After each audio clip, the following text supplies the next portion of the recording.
Okey, sekarang awak boleh pilih kurma yang mana awak suka. Silakan. Ya, kenapa pula awak bawa saya pergi pasar kurma pula ni? Memang jemaah kalau datang sini, kedai ni lah diorang akan selalu beli kurma bawa balik Malaysia. Kat Malaysia tu berlambak lah, bersepah lah kurma-kurma ni semua ni. Ni, dah biasa tengok lah. Mana sama kurma kat Malaysia dan kurma kat sini? Ni lagi fresh, tahu tak? Sama je lah kurma-kurma ni.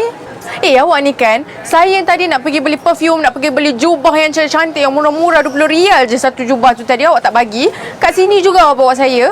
Awak ada share ke kat kedai ni, bawa orang shopping datang sini? Memang saya ada share dekat kedai ni semua. Kalau awak nak tahu, saya lah owner kat kedai-kedai ni semua.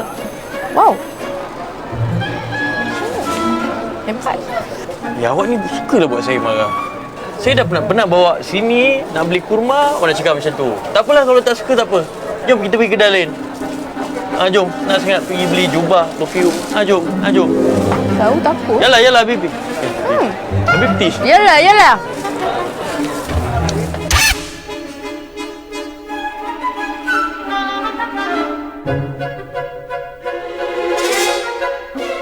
Bismillah.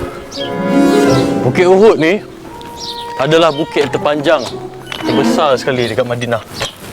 Jadi pasal peperangan Uhud yang saya ceritakan tadi, betapa pentingnya untuk kita mentaati pemimpin. Walaupun pada waktu tu para sahabat dan Rasulullah dah bermesyuarat dan bersepakat, tapi bila para sahabat tak ikut perintah Rasulullah, tak ikut perintah Allah, pasti ada sesuatu yang akan terjadi. Awak dengar tak apa saya cakap? Dengar tak? Dengar? Saya terpekat lagi lah. Okey, bagus. Kau dengar. Jom. Kita pergi sana, kita naik. Sekejap. Naik atas gimana? Naik atas lah. Gua tu. Biar betul lah awak ni. Kasut saya pakai ni awak. Ni bukan kasut IK, ni mana sesuai. Tak ada kaki saya sakit lah nak naik tinggi-tinggi macam ni. Awak pun pakai slipper tu. Boleh, jomlah. Sayang tau dah sampai sini tak naik.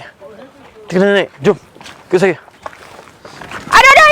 Kenapa? Kenapa? Aduh. Astaghfirullahalazim. Kenapa? Awak tolong. Sakit lah. Sakit.